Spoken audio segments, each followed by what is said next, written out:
শীতের শুরুতে পাটিসাপটা পিঠে কার না ভালো লাগে বলুন? সকলেরই ভালো লাগে, ছোট থেকে বড় সবার ভালো লাগে। এমনই একটা পিঠে সবার মন জয় করে নিতে পারে। তৈরি করাও খুব সহজ পদ্ধতি। তো পুরো ভিডিওটা দেখুন, কতটা সুন্দর লাগছে দেখুন। দেখতে যেমন সুন্দর, খেতেও তেমন খুব সুস্বাদু। চলুন তাহলে শুরু করি পিঠে বানানোটা।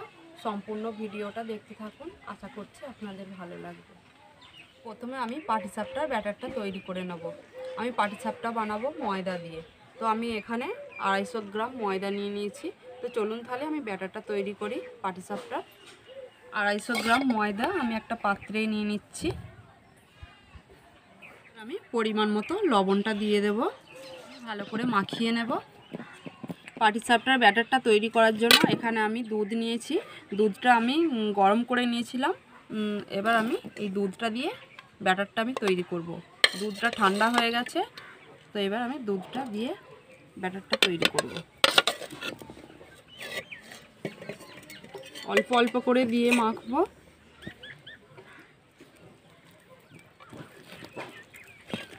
যে পাটিসাপটার ব্যাটারটা জল দিয়ে মাখলেও হবে, আমি দুধ দিয়ে মাখছি। তো দুধ দিয়ে মাখলে স্বাদটা একটু অন্যরকম হয়। ভালো করে গুলে নিতে হবে, এই যে এই খিচগুলো যেন না থাকে।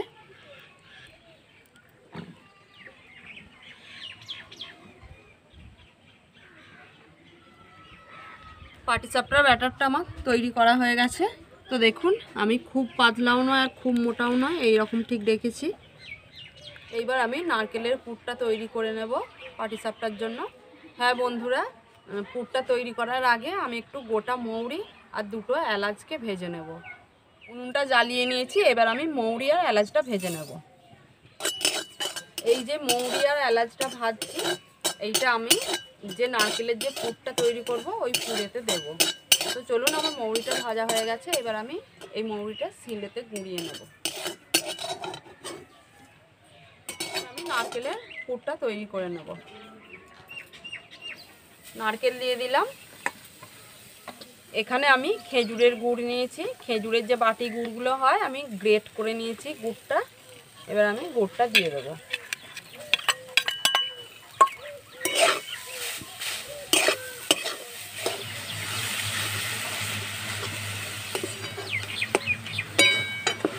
একটু জল জল পাড়া বেরিয়ে গেছে, এই জলটাকে একটু শুকিয়ে নেব।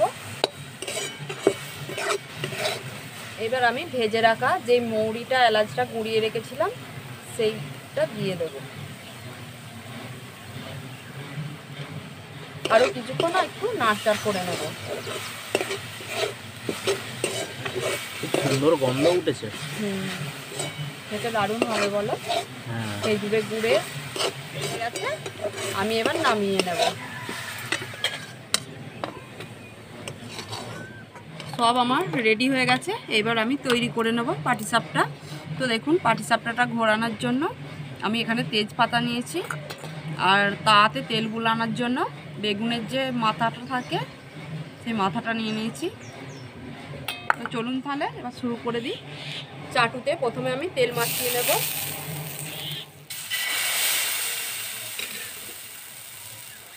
এবার আমি তেজপাতাটা করে ঘুরিয়ে নেব।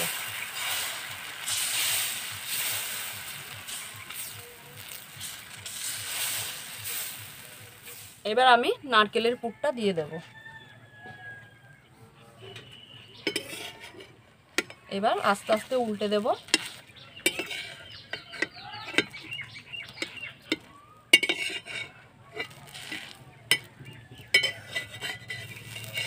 তো বন্ধুরা, এই পাটিসাপটা পিঠেটা আমি আবার ভাজবো, কিন্তু আমি সব একসাথে ভাজবো। এখন ভাজবো না, আমি সবগুলো আগে তৈরি করে নিই, তারপর একসাথে সব ভেজে নেব। আবারও আমি চাটুতে তেল বুলিয়ে নেব।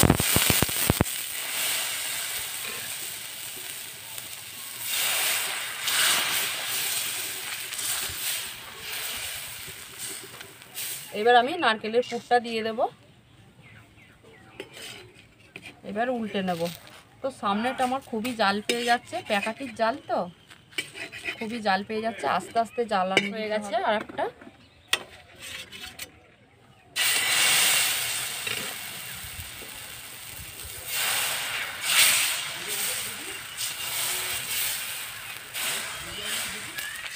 আবার আমি নারকেলের পুরটা দিয়ে দেব, দিয়ে একটু মুড়ে নেব। এবার আমি 2 হাত লাগিয়ে দিয়েছি পুরো। তো বন্ধুরা আমি একটু ডিজাইন করে নিচ্ছি দেখতে ভালো হওয়ার জন্য। এই দুদিকটা আমি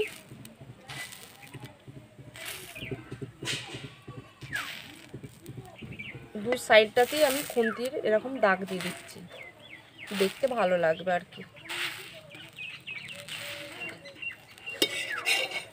এইভাবে আমি সবগুলো তৈরি করে নেব।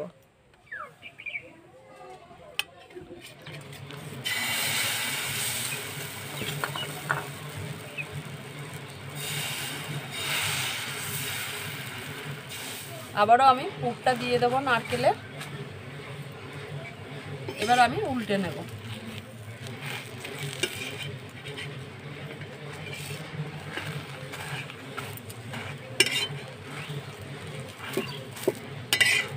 দেখুন এবার কত সুন্দর উঠছে।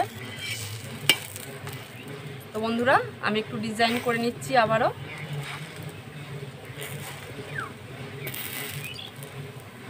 সেম এই দিকটাও করে নেব।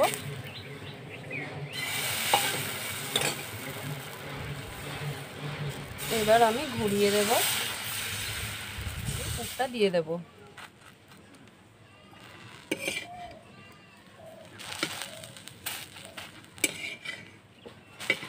যত শেষের দিকে আসছে তত খুব সুন্দর উঠছে।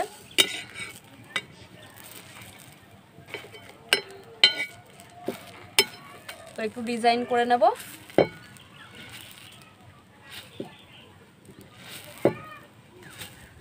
সেম এই দিকটাতেও করে নেব। এখানে আমার সবগুলো পিঠা তৈরি হয়ে গেছে। এবার আমি সাদা তেলে এগুলোকে ভেজে নেব। তো সাদা তেলে ভেজে নিলে খুব একটা খেতেও ভালো হয় আর স্বাদটাও খুব ভালো হয় ভেজে নিলে। তো চলুন তাহলে আমি ভেজে নিই। সাদা তেল দিয়ে দেব। এবার আমি এক এক করে দিয়ে দেবো।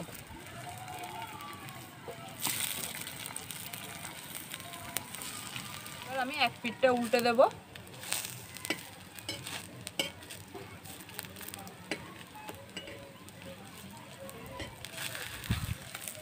দেখুন আমি উল্টে পাল্টে ভেজে নিয়েছি, ভাজা হয়ে গেছে। এবার আমি তুলে নেব। এইভাবে এক এক করে আমি সব পিঠেগুলো ভেজে নেব। দেখুন এখানে আমার সব পাটিসাপটাগুলো ভাজা হয়ে গেছে। এইবার আমি থাম্বনেলের জন্য সাজিয়ে নেব।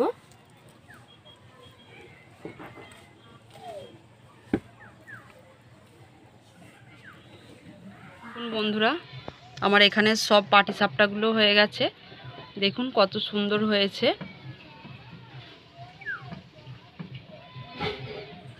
পাটিসাপটার রেসিপি তো আমি আপনাদের সাথে শেয়ার করলাম, আপনারা অবশ্যই বাড়িতে বানাবেন। আর আমার এই ভিডিওটা যদি ভালো লেগে থাকে একটা লাইক করবেন, বন্ধুদের সাথে শেয়ার করবেন আর আমাকে কমেন্ট করে জানাবেন। আর বন্ধুরা আপনারা যদি আমার চ্যানেলে নতুন হয়ে থাকেন চ্যানেলটিকে সাবস্ক্রাইব করে রাখার অনুরোধ রইল।